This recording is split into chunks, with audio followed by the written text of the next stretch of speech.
Well, you're in the church singing. Like, how good of a singer were you? Yeah, good. Good. Yeah. So what made you say, I'm not going to focus on the singing, I'm going to start rapping? When I had to rebel, like from my grandparents' house and become that guy that didn't really want to listen sometimes and just do other things, singing became less cool for me to do. Okay. The reputation and the name that I was getting out in my little community, like, I didn't feel like fucking rolling around to these places singing. You know what I mean? Yeah. I used to go to I used to put on community centre events. I used to put on club nights when I was like 13, 14 in community centres, and I used to MC to jungle and drum and bass and stuff. Okay. Yeah. So that was already around at that point. That was already around. I was always doing little MC and stuff and writing lyrics to those stuff. So after a while, it was just less cool to sing, man. Okay. And so Tricky was already out. He was doing his thing. Who's Tricky? Tricky, the drum and bass guy. Oh, drum and bass, yeah. Yeah. Nah, I was thinking. Yeah. Tricky, Ronnie Size and Represent. Yeah. All these guys. Yeah, all the guys, man. Top veterans, man. Yeah. Veterans of this business. So was the name Megaman around yet, or? Nah, I think it was Raga 10. Megaman, yeah, then again, Megaman came about. I was Raga 10 up to the age of 12, 13, and then Megaman came about Okay. after that. Because I was just good at a lot of things, sports, football, you know what I mean, fighting, running, all of that. I was good at a lot of things. So my brethren Reggie was sitting in class one day and trying to come up with names for each other, and he said, Megaman. You know what I mean? I was like, yeah, that kind of sits, man, calm. Okay. Everything I do, I try to do it in a big way, you get me? Right. There's also the cartoon character, Mega Man, right? Yeah, you got the game console was out on Nintendo them times there.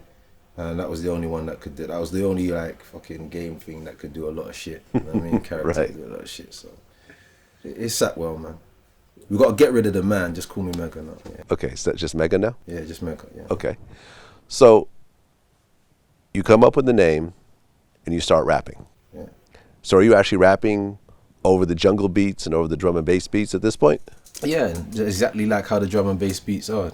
We call it MCing. You might call it rapping. Yeah. But yeah, just like what Skibby D, Shabba, and all those guys were doing. Yeah, that's what we were doing. MC Det and that. Yeah. But the drum and bass stuff is faster. Yeah. It's like 140 BPM. Whereas the American rappers are rapping over 90, 95 BPM. Doesn't matter the BPM. Yeah, but but stylistically you have to approach it differently. Yeah. You see what I'm saying? Yeah. Later on you saw like the Outcasts and stuff like that doing that. Yeah. And even if you had faster BPMs, like the UGKs would use maybe a faster BPM, but they would do it halftime. Halftime, yeah. You know what I'm saying? Or like the But the 3-6 Mafias. to and so me, forth. bro, the beat's a beat, man. Yeah. Regardless what tempo or BPM, you rap on it. If you're an artist and you know how to spit on that mic and raise the crowd, and you say that you're great at what you do, you can spit on anything and make it a hot song. Yeah. So you're rapping. At what point did you decide to put together So Solid? Just after my jail. Just after coming out of jail. Okay. Because basically it's about making money, bro. I was just more about the money thing, more about doing events and stuff and building a crew and put it together. That was the dream. But it was just more of a thing where I like team, I like family, I like building a crew. I don't like coming up there and balling and just, you know what I mean, bringing my friends with me and yeah, you use my money. I wasn't that sort of guy. But Right. I was like, you got to make your own money. nah, I was like, I'm gonna make you your money for you. Okay. And we can all ball. Yeah. And then when I make your money for you, you can make money for who else is coming next. And then you do Nice. the same thing I done, and the knock-on effect should be cool, man. Yeah. But not everyone's like that. But that's what I'm about. I feel you. Yeah. So originally, who were the original members of So Solid? So Solid came about PDS and Mac. Yeah. It was called SOS then. They called me to be a part of this radio station, Supreme FM. I got up on a radio station and everything, and then after like 4 or 5 months after that, Romeo came, and I called it, like there was a DJ called SOS on some next station, so I sat in my grandma's kitchen and I come up with a name for So Solid. Why the name So Solid? just attaching it to the SOS, man, because I felt that's what we wanted to represent. When the name came to me, I said, "Raw, that's what we are." So We are so So solid Solid. SOS. Ah, okay. Yeah. I see. I see. Yeah, that's what we are. It's That's a what we play want to off. represent. We're so solid, yeah. Yeah. And everything we do will be so solid. You know what I mean? So that's what I was about. So when the name came about, we named our crew So Solid. So it was me, Romeo, Mac, and DJ PDS Okay. on a radio station. Just MCs, man. And I'm always one of those guys that if I start something, I want to calculate and find out. Like, we're going to the studio, I'm a rapper today. How did the engineer function? I might be an engineer soon. I might need to be a producer soon. I might need to know how the studio runs. I might need to own the building soon. I might need to own the land that the building's on. I'm that type of guy. So everything, when I went into the radio station, I was like, right, how do you make that vinyl? How did we get, I knew about dub plates and getting dubs, but how did we get it into vinyl? Like the music that my DJ was playing, how did we get that onto that and then put it in the stores? And as soon as I found that out, I started producing. I started like making beats. So the first songs that were produced and written were by me. Okay. So Solid, yeah. What kind of equipment were you using back then? I can't even remember, man. I think we had Was the MPC back then? The MPC 16? No, before that. Before that? Before that. SP 1200? Before that, brother, I wasn't even a producer. I used to I walked into the studio, paid £250 for it. I knew what rhythm I wanted and what sound I wanted, and I told the engineer, put it on the keyboard, and I will play it and just press record. Wow. Okay. Yeah, that was me. So that was Oh No, That's the Word, and a couple other songs that I first produced. I knew my rhythms. I knew what samples I wanted to use. I know what sounds I wanted to use. Just bring it up through that module. Because I've already had experience through studio, so I kind of had a fair idea of how it worked.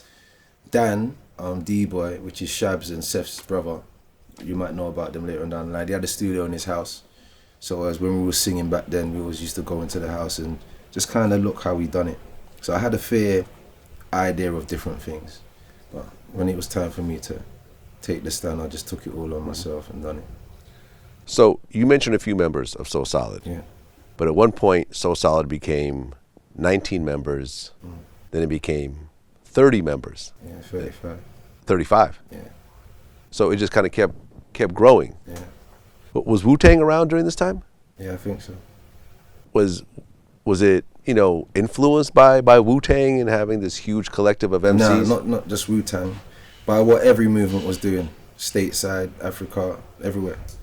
Like I saw, like I said, I'm a family man. So my first thing was like, raw, I like what Diddy's doing. Raw, I like what Roc-A-Fella's doing. What, they own their label.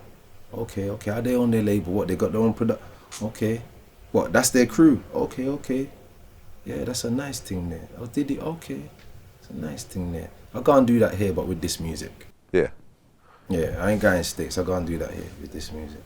And I just learned and taking care of the numbers, putting on events. We're teenagers, we're putting on events, 25 grand per event we're earning. Wow. You know what I mean? We're young teenagers, like, earning at least 25 grand a week off of selling weed and stuff like that.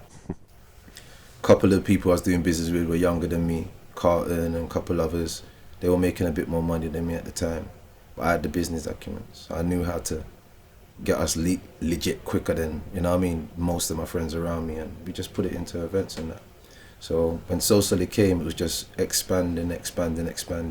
If a radio station didn't want us on there, we set up our own radio station. If a club promoter didn't want to book us, like Exposure didn't want to book us, La Cosa Nostra didn't want to book us, so we just done our own events. Okay. We just kept it moving. Then done our own label, then done our own agency, then production company. Right. And pirate radio was big back then. Yeah. We had one of the biggest pirate stations in South London in a short space of time. Let's talk about, like, this whole So Solid thing happened within the space of like 24 months. Wow. I came out of jail in 97, we were signed in 99. Yeah. And was there how many members at the time? At that time, when I got signed, it was like 6, 7. 6, 7. So it was still relatively small compared to what it became later. Yeah. And me and my business partner G-Man owned So Solid, as all the companies. And we just signed Lisa, Romeo, Harvey, everyone to us. Wow. And said, we'll get you your deals, and after your first deal, you lot can go and do your own thing if you want to. Or you can stay in. You know what I mean? So we kept our word.